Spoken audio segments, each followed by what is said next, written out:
आपको कुछ काम करना है, इच्छा हो रही है कि नहीं हो रही है, इसके लिए आपका अंदर से बिल्कुल ही टॉक्सिक फ्री होना ज़रूरी है, नेगेटिविटी से दूर रहना ज़रूरी है।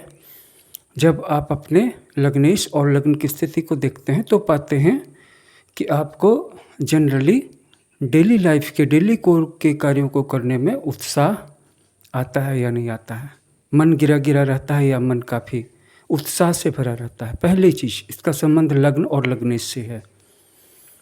दूसरी चीज़, उस काम को समय पे कर लेना है, इसका बोध आपको तीसरे भाव से आता है। बहुत सारे लोगों को इच्छा होती है काम करने की, गुजरते हुए समय का बोध उनको बना रहता है, लेकिन समय पे कार्य कर ही लें, इसके लिए छठा भाव स्ट्रांग होना बहुत ज़रूरी है।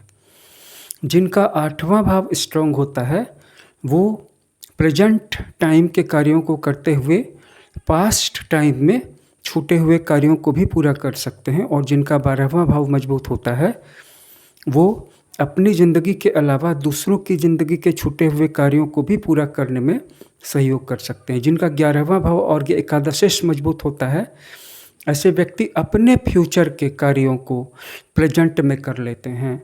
और इसका पता उनको कैसे चलता है कि उनको फ्यूचर में किस चीज़ की ज़रूरत पड़ेगी। इसके लिए आप दो तरीके लगा सकते हैं, एक है लॉजिकल माइंड, दूसरा इंट्यूटिव माइंड। लॉजिकल माइंड के लिए ज़्यादा आगे तक देखने की ज़रूरत नहीं है, निकट के फ्यूचर को देखना है, नियर फ्यूचर को। कल मुझे कौन सा काम करना है इतना तो आपको भी पता होगा, इतना तो सबको पता होगा ही। बस पहले इसको पूरा करना है, फिर परसों, अगले महीने, अगले साल, 5 साल के बाद क्या करना है, इसको जानने के लिए इंट्यूशन जाग जाएगा। इंट्यूशन क्यों नहीं जागता है, इंट्यूशन क्यों फ्लॉकी हो जाता है, फ्लॉलेस इंट्यूशन क्यों नहीं काम करता है आपका? क्योंकि आप सुदूर भविष्य को जानना चाहते हैं, जबकि आपका आने वाला कल, टुमारो, अधर में अटका हुआ रहता है और आप अपने लॉजिकल माइंड का यानी कि कॉमन सेंस का बिल्कुल भी इस्तेमाल नहीं करते। पहले आने वाले कल के कार्य को पूरा कीजिए, तो आने वाले साल, आने वाले दशक अपनी चिंता खुद कर लेंगे।